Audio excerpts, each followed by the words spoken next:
ada 7 yang saya lihat, bahkan barangkali saya lebih sedikit, majelis ulama lebih banyak. Saya bikin singkat saja, ada 7.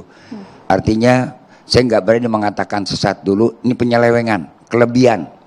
Pertama, mengaku mengarang 500 kitab dengan bahasa Suryani yang kita tidak tahu siapa pentahsisnya, ya. Yang kedua adalah mengaku dirinya bisa tadi berkomunikasi dengan para malaikat.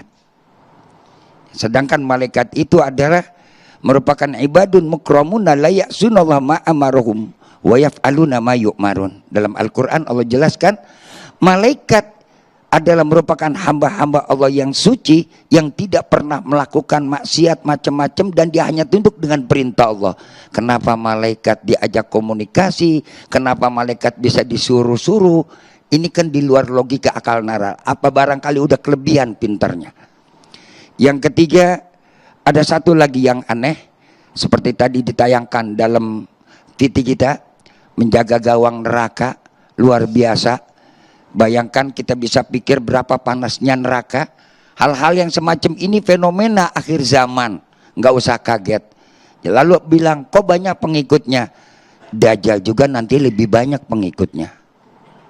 Jadi kalau dia punya pengikut nggak usah kaget. Ya, Dajjal juga nanti di akhir zaman akan lebih banyak pengikutnya. Kemudian yang keempat, mengaku keturunan Syekh Nawawi Al-Bantani. Nah ini lebih hebat lagi. Begitu diteliti, dicek, ternyata cangkokan.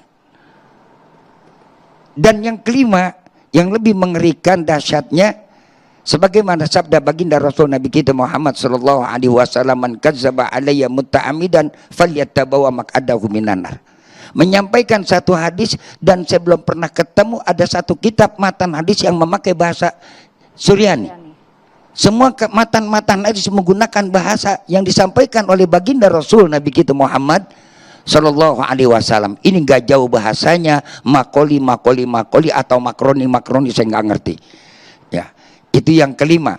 Yang keenam, sebagaimana kita sudah maklumi, memiliki satu kelebihan yang luar biasa, bisa berbicara dengan roh orang yang sudah meninggal dunia, berkomunikasi. Dan itu hanya Allah berikan kepada para nabi dan rasul sebagai mukjizat. Berarti sudah, kalau orang sudah seperti ini, sudah menyamakan dirinya sebagai nabi dan rasul. Dan nabi dan rasul pun ketika berbicara mengetahui orang di dalam kubur, kondisinya untuk menjawab tantangan sosial sebagai pesan moral. Sebagai pesan moral.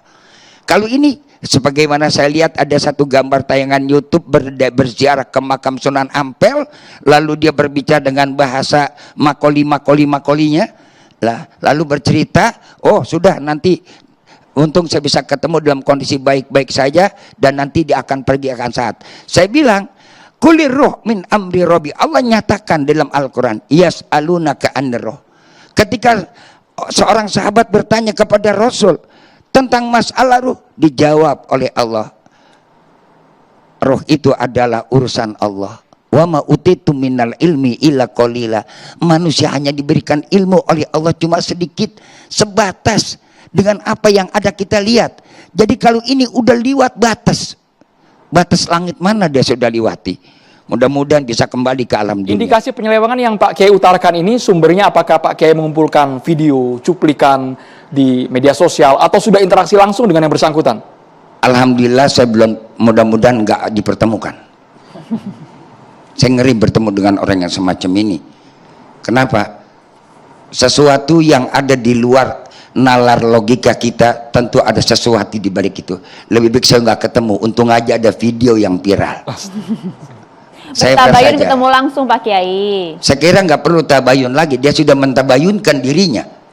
Kalau kita bertabayun, bertemu langsung, dengan viralnya dia sudah mentabayunkan, mempublikasikan dirinya. Bukan sekedar cuplikan, langsung ada videonya. Kalau barangkali di TikTok anak cuplikan, tapi kalau video kan ada durasi sekian panjang, sekian menit, ada yang 1 jam, ada yang 8, ada yang 36 menit, 46 menit. Apa kurang yakin dengan pembicaraannya?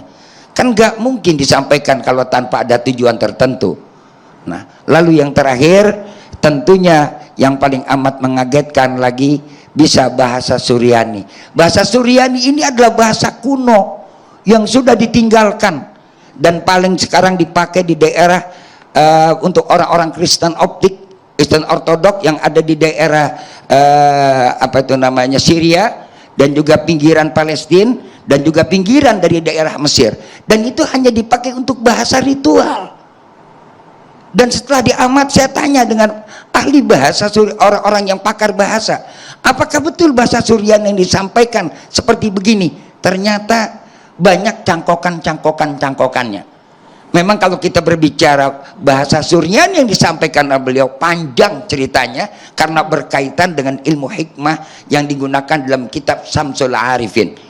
Jadi ya wajarlah kalau saya bilang, kalau dia semacam ini halunya terlalu tinggi, barangkali terbawa dengan ilmu hikmahnya yang menggunakan bahasa Suryani. Lalu bagaimana? Alhamdulillah di samping saya ada Wasekjen Majelis Ulama Indonesia. Tentu nantilah Majelis Ulama yang akan memberikan ketetapan dan keputusannya. Hal yang macam ini nggak bisa kita secara individual menyatakan A, B, C, D menjas. Ada lembaga kita yang formal, kita serahkan, lebih cepat lebih baik. Jangan sampai nanti masyarakat tergiring opini, terjadi pertengkaran di antara kita, kan nggak bagus. Apalagi urusan internal agama.